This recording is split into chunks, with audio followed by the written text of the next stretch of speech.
This podcast is to review the Cardiovascular Laboratory. In the first slide, we have a muscular artery. You can identify the internal elastic lamina, endothelium, and the tunica media and tunica adventitia. Here's an arteriole, which this represents the smallest arteriole, one with a single layer of smooth muscle cells in the wall. You can identify endothelial cells, smooth muscle cells, and flattened cells of the tunica adventitia. Note the multilocular brown fat cells that also surround this arteriole. Here's an artery on the lower left, a vein in the middle, and some nerves on the right part of the slide. Note the rounded lumen of the artery and the larger, less regularly shaped lumen of the vein. In both vessels you can identify endothelium of the tunica intima. You can identify the tunica media, which is the layers of smooth muscle, and the tunica adventitia.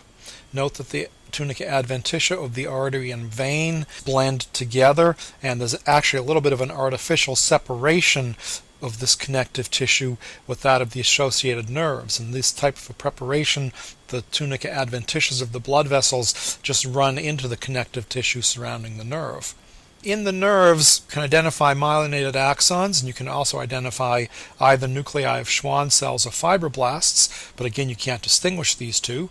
In the smaller nerve you can actually even see some capillaries among the myelinated axons.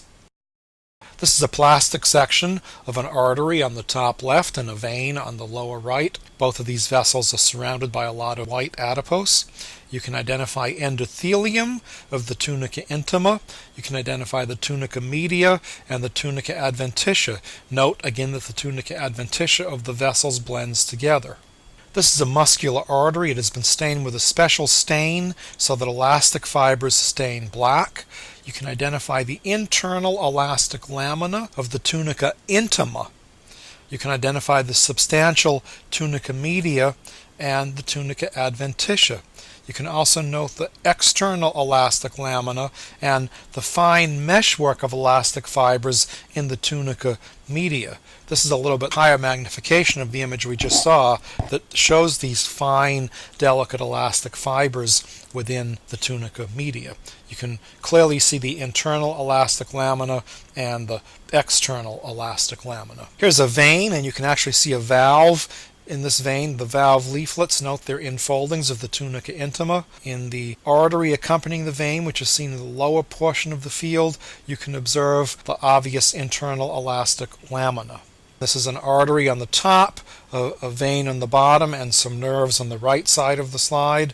In the artery and the companion vein, you can identify the tunica intima, tunica media, and tunica adventitia. You can observe the internal elastic lamina of the artery. In the nerve, you can identify myelinated axons and, again, nuclei of Schwann cells or fibroblasts without distinguishing the two. You can also see some capillaries associated with the myelinated axons, and there's a small arteriole below the nerve. This is a muscular artery. Identify the tunica media and the tunica adventitia. Because collagenous fibers have been stained a greenish color in this preparation, the tunica adventitia of the artery is especially prominent. You can also identify some nerves in the field. The next two slides are slides of very large veins, most likely the vena cava. You can identify the tunica media and the tunica adventitia. You can also note the relatively thin tunica media of this large vein compared to an artery of its similar size. Note the circularly arranged smooth muscle. You can also observe the fairly thick tunica adventitia that has bundles of longitudinally arranged smooth muscle within the adventitia. This is a profile through the aorta. It's a plastic section. You can identify the tunica media and the tunica adventitia. You can note the wavy, concentrically arranged elastic lamellae in the tunica media. You can also observe some vasovasorum in the tunica adventitia. Here's an enlarged view of the previous slide. You can see the elastic laminae. You can see nuclei of smooth muscle cells in the tunica media. Finally, this slide and the next slide, which is just a higher power view, show Purkinje fibers in cross-section. Because of the plane of section, only a few nuclei are visible. You can note that in comparison to surrounding conventional cardiac muscle fibers, the Purkinje fibers are larger in diameter. They contain fewer myofibrils. Most of these are located peripherally.